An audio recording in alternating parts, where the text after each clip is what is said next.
We're going to be looking at the best ham radio deals on AliExpress right now. Over the last couple of years, AliExpress has become the go-to place for cheap electronics and for the tinkerer. Now, everything that you see in this video is available in the description below with links. These are affiliate links.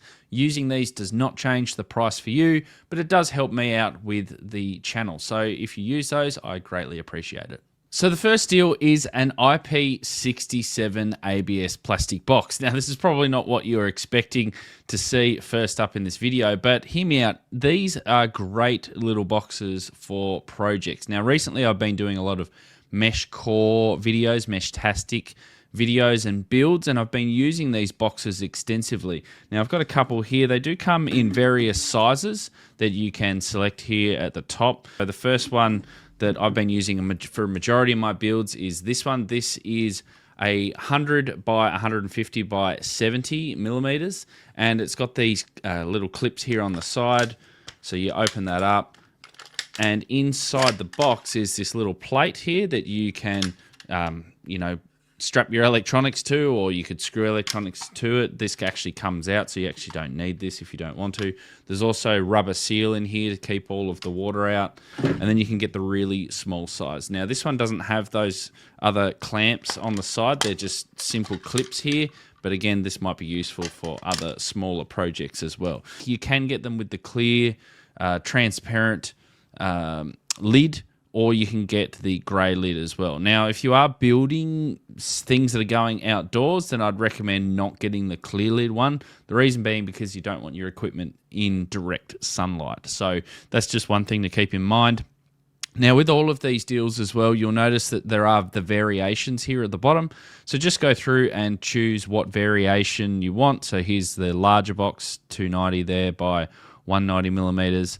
This one's slightly squarer, 150 by 150, and so on and so forth. So you can go ahead and pick which sizes you need. I recommend getting a couple. You never know what sort of projects you're going to be doing. So very good, easy, cost-effective method to be able to put all of your projects in. And for the tinkerer like me, sometimes you just need that extra box. You don't realize that you don't have something ready to go. You end up going and probably paying a little bit more than what you would like to. So there's lots of different options here as well. So they're really good. Next up, and I have featured these before, this is the Anderson Power Pole Distribution Unit from WindCamp. This is the AP8S, up to 40 amp hours total.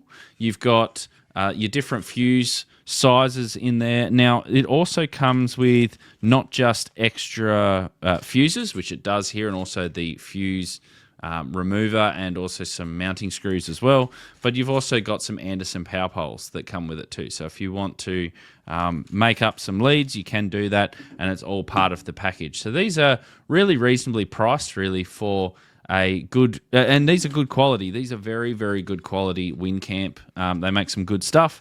And I have a couple of these here in the shack running various bits of equipment. So these are a very good option for that. Now, the Baofeng UV5R Mini, this is a small handheld radio, very good for beginners.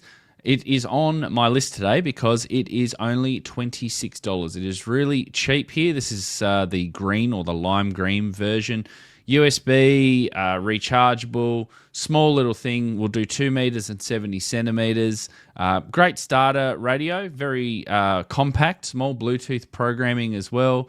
I've done a video reviewing the UV5R Mini on my channel, so you can check that out after this video if you like as well.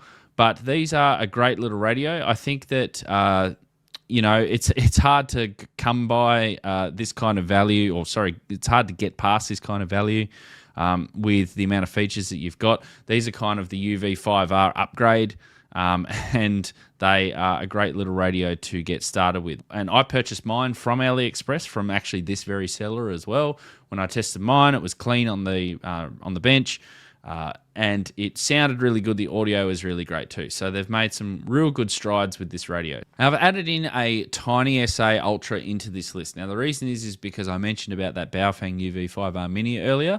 Well, this, in combination with an attenuator, allows you to be able to test your radios at home using the spectrum analyzer. Now, not only that, The spectrum analyzer function in this is great for being able to find signals around the place, any interfering signals. You can see the entire spectrum from 100 kilohertz to 5.4 gigahertz. And you can also pair them with the Tiny SA app as well, so that you can do all sorts of sweeps and see all sorts of things. If you're into tinkering again and experimenting, then a Tiny SA is something that you need in your shack. And keeping on that theme of being able to have test equipment in your shack, a Nano VNA really is, it's an essential piece of equipment. If you don't have a Nano VNA, and sometimes these can be a little bit scary as well, because you look at these and they've got all of these waveforms here on the front, and they've got, traces, sweeps, frequencies, all this sort of stuff. It's a little bit confusing, that's for sure, for a beginner. But if you look up Nano VNAs and you have a look to see exactly what they could do, the interfacing to your PC and even if it's just for testing basic antennas and SWR tests, you'll find that you'll be using this all the time. Now, this is the model that I've got. This is the Nano VNA SAA2N. As you can see there, it's got N connectors on it, 50 kilohertz to 3 gigahertz. I use this all the time for testing antennas all the way up to 3 gigahertz. I use it for sweeping filters as well. But probably the more popular and cheaper option is the Nano VNA H4. This is 10 kilohertz to 1.5 gigs, and it's around about $50 here from this seller, and comes with all the calibration standards and the cables and everything else that you need. So look up Nano VNAs. Again, invest in one, because you will find, and some people have also bought these and had them sitting in their shack for ages, but once you start to use it, it really becomes an invaluable piece of test equipment to use.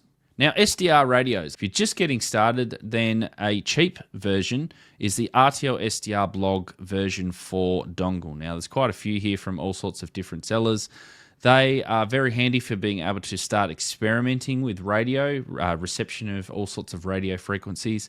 I've even used mine for different purposes. I've got one of these running as a tuner, as it was originally designed, to receive television broadcasts and then pop that over my network via a Raspberry Pi to Plex, to my Plex server. So I've got a couple of these. One of them's running as that. Another couple are running on receivers for Whisper and FT8 as well, plugged into various different antennas, doing all sorts of things. So they're very cheap way to get started with SDRs, so that you're sort of not investing heaps of things into breaking the bank or anything.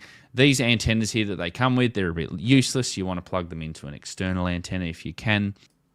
I've thrown this in here too. This is a simple Baofeng programming cable, because this is probably one of the cheapest that I've ever seen. This is $3 here for this Baofeng cable. This is the Baofeng cable that I use. I use this to program everything with the K connector, as you can see there, using Chirp. I've got a video on using Chirp to program your radio if you want to check that out too after this video. But these are very easy, simple, cheap. So if you don't have one and you've got those K connector radios, then this is the cable that you want to be using. Now, I did a video on this a little while ago, and I've actually been using this more than I thought that I would. This is the 4-wire 150 watt battery capacity tester. You can see the big massive fan here on the top. I originally got this to test the capacity of large LiPo4 and also seal lead acid batteries, so that I could see what the capacity was of them, or if they're old, how much capacity is actually left. Some new batteries as well that I've got to test the capacity to make sure they actually meet the specifications. And it's worked very well. Now, most recently, what I've actually been doing is, and this is a board that actually comes with it, you'll see there plugged into the side is a power sort of connector board that has USB connectors and a DC barrel jack. Now, what I did was I got some solar panels actually from AliExpress, and I wanted to test what the capacity was of the solar panel, how well the solar panel actually performs. And they had USB connectors on the side, which is very convenient. So I just plugged it straight into here. I set up my load test and put the solar panel into the sun, and I could directly read how many watts I was getting out of the solar panel. So this came in very handy, and for $30, like, this is a good piece of test equipment. Again, there's a bit of a running theme here of devices that you can get, but a battery capacity tester, these are a really good thing. And don't be scared off with the PCB as well. You can get a version there with a box as well if you want to have it all enclosed. Now, if you like operating POTA, then these are a great little pull-out whip, telescopic whip, 5.6 meter whip here from AliExpress. I use this on my Mad Dog Coils portable installation. I've also going to be using 2 of these I've got now for the MDC dingoes from Mad Dog Coils. So I can create a delta loop using 2 of these.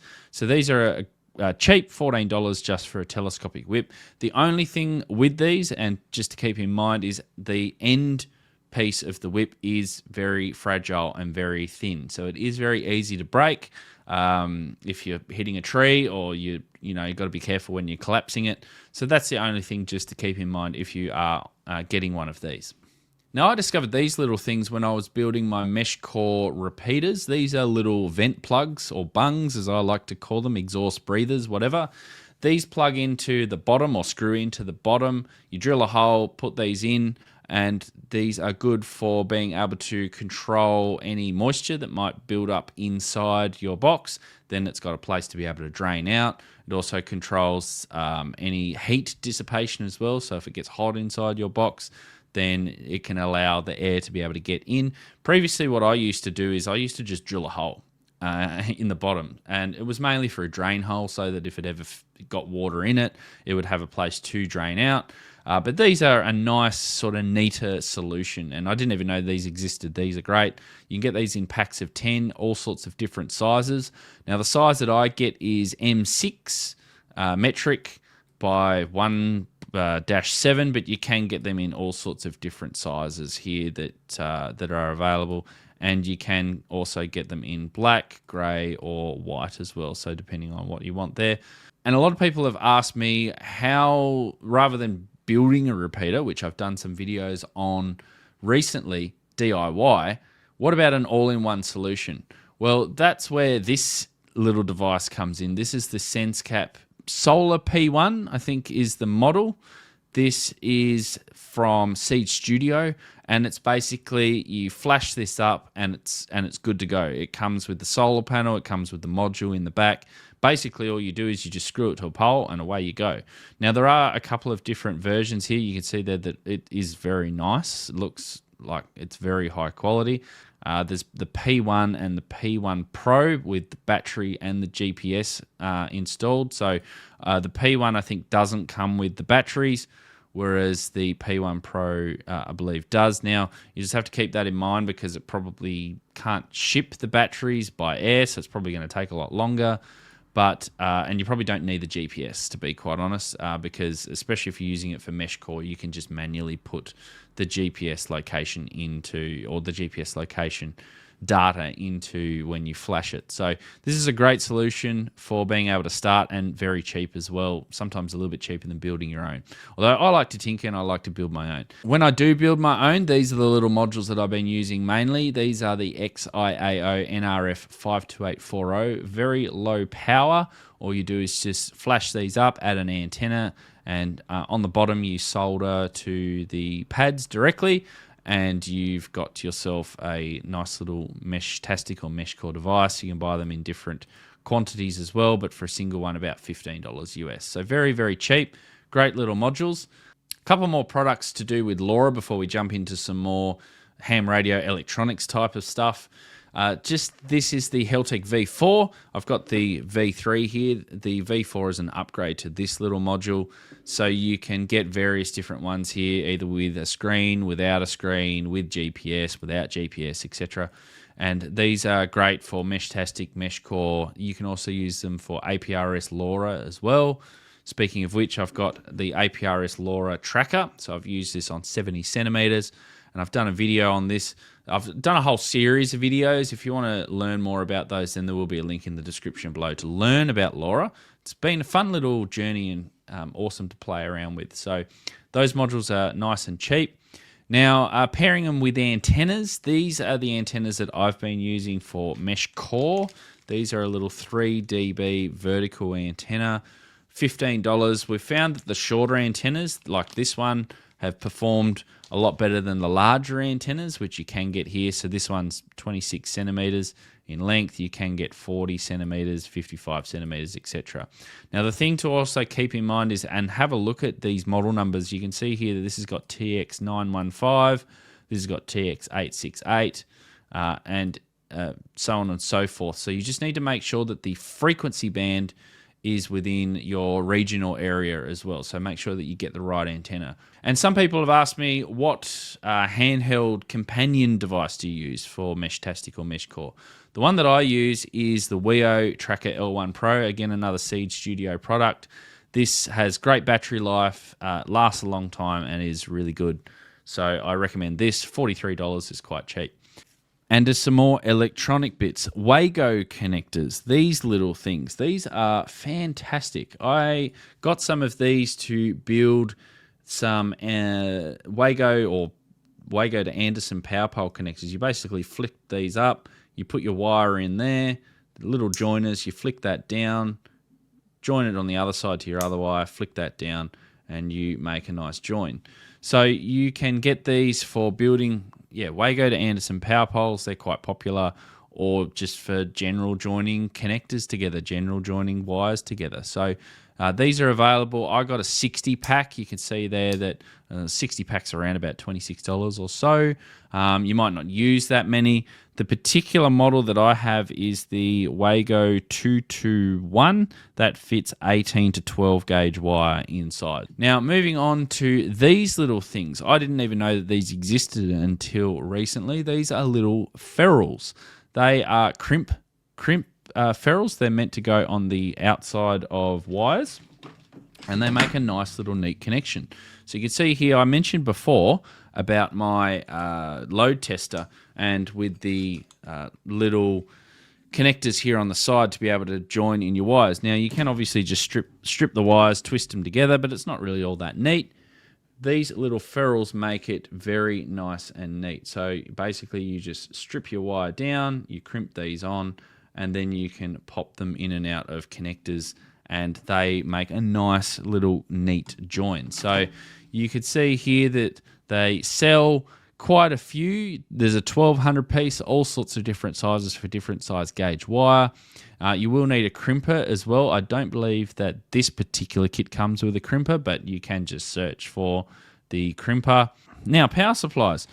Open rail power supplies. I got one of these. This is a 28 volt, which is a bit of a weird voltage to start with, 6 amp hour power supply. Now, I've using this for my 23 centimeter 50 watt amplifier from SG Labs.